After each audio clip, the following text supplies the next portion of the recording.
Welcome to our weekly program, The Inside Story of Chabad in America through the Mindel Archives. In the English letters, thousands of letters, most of the letters are answers to people that ask. Different issues, different problems in the Gashmias and Ruchnias.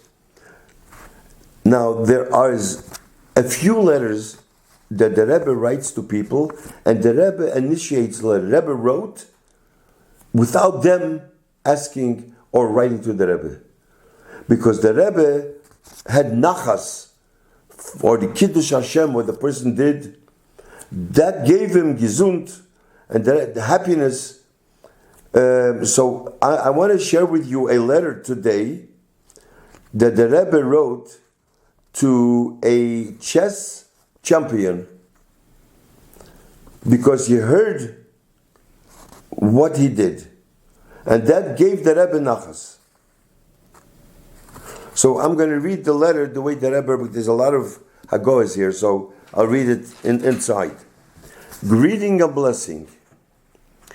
After the very long interval since I heard from you directly, which is somewhat surprising, I was pleased to have informed of your recent success in the international tournament as reported in the New York Times on March 18th, 1984.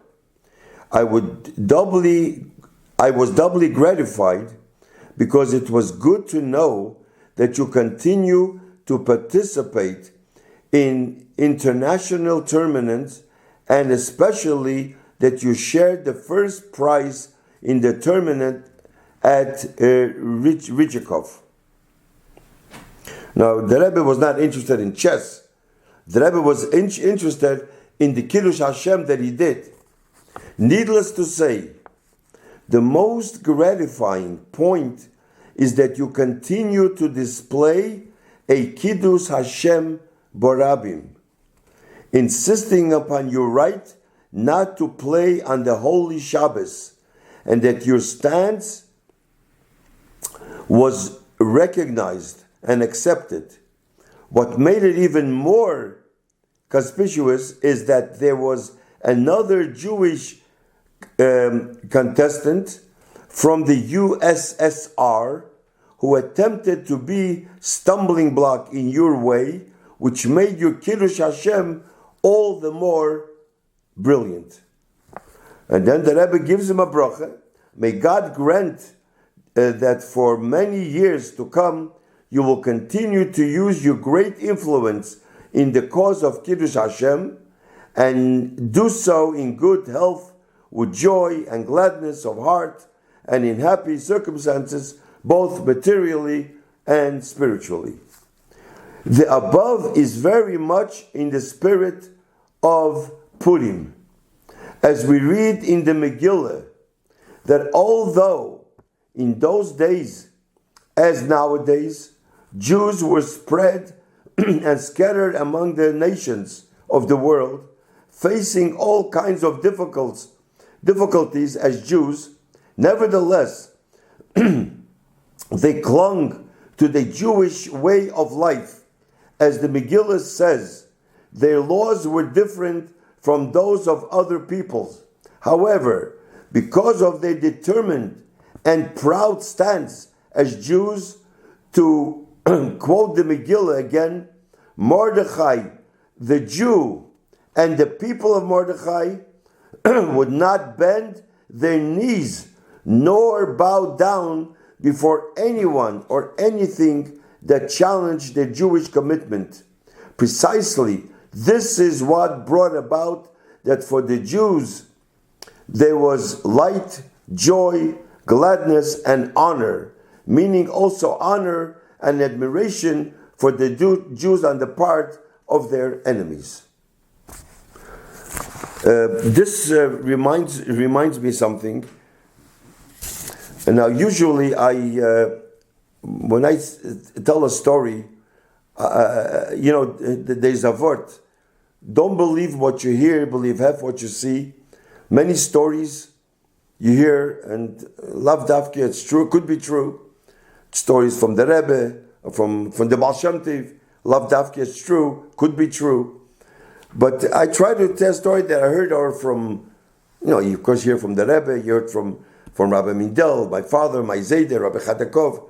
But stam, a story is something that I try not to, because I don't know if it's emes. But this, I want to tell you a story that I heard from a very, very, very reliable person that knows Alter Chosid, that he told me. And I asked him, can I mention his name? He said no. So I won't mention his name, but I heard this story, talking here about Mordechai didn't bow down, he didn't bend his knees. In the 40s, the Rebbe lived on York Avenue. That's before he moved to President Street. And every day he used to go or to shul, or he used to go to the mikveh in the morning, every day the same time. So there was a Yid standing there, and he this was before the Rebbe was Rebbe. He liked the Rebbe's. The Rebbe always smiled to him and always bowed down to him, like he made hello to him. But that's it. The Rebbe never spoke to him. And this went on for a long time. And every day he made sure to go out when the Rebbe goes to 770 or wherever the Rebbe went. One day he was standing, and there was a guy there also. Maybe it was a neighbor. So the Rebbe again saw him, and he smiled and he bowed down to him. But to the guy, he spoke. He asked him how he is. He's a long time in. The Yid was a little bit surprised, because the Yid is there every single day. The Rebbe never asked him anything, and the Rebbe never spoke to him. But to the guy, he spoke a long time. So he decided next day he will ask the Rebbe. He felt he asked the Rebbe. So next day he asked the Rebbe. I don't know how he asked him, but he asked him that, he never spoke to me a word. He asked that there was a guy. So the Rebbe said, but I never bowed down to a goy. In other words, this bowing, the saying hello like that, he only does it to a Yid. I never bow down to a goy. So this reminds me of a say Mordechai lo yichra v'lo yishtachave. Anyways, we'll go further. We'll finish. There is surely no need to elaborate to you on the above. I would only like to add, in connection with the quotation of light, joy, gladness, and honor, the explanation of our sages, that this includes also the inner meaning of these terms, namely light. This is Torah. In light of this, I trust that you surely have regular daily periods of Torah study with additional time on special days like Shabbos and Yom Tov. And though this is a must for its own sake, it also increases light and goodness in the ordinary sense. And with prayerful wishes to you and to your wife and family, and then the Rebbe gives him a bracha. Now the Rebbe writes one more paragraph, a P.S. There was a big chess player, champion, Bobby Fischer. And the Rebbe wanted to know about him. The Rebbe, there's all things, the letters about him later. But here the Rebbe said to him, and by the way, I think I mentioned his name was Shmuel Chaim Rishevsky. That's the one that the Rebbe wrote this letter to. But the Rebbe writes a P.S. to him. The following lines may appear strange, but I consider it my duty not to miss the opportunity to bring the matter to your attention. You surely are familiar with the life story of Bobby Fischer, of whom nothing has been heard in quite some time. Unfortunately, he did not have the proper Jewish education, which is probably the reason for him being so alienated from the Jewish way of life, or the Jewish people.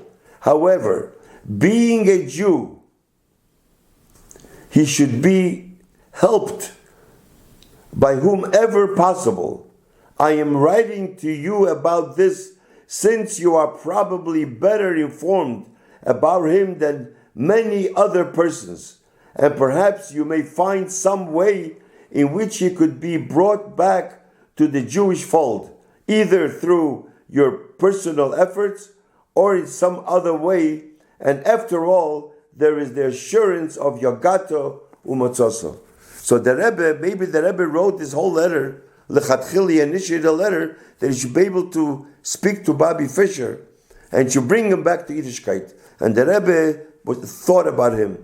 This is a Rebbe. The Rebbe thinks about every single Jew. So today I wanted to read, we're now in Oder, so I wanted to share with you this letter. Next week we'll continue our weekly program. Thank you.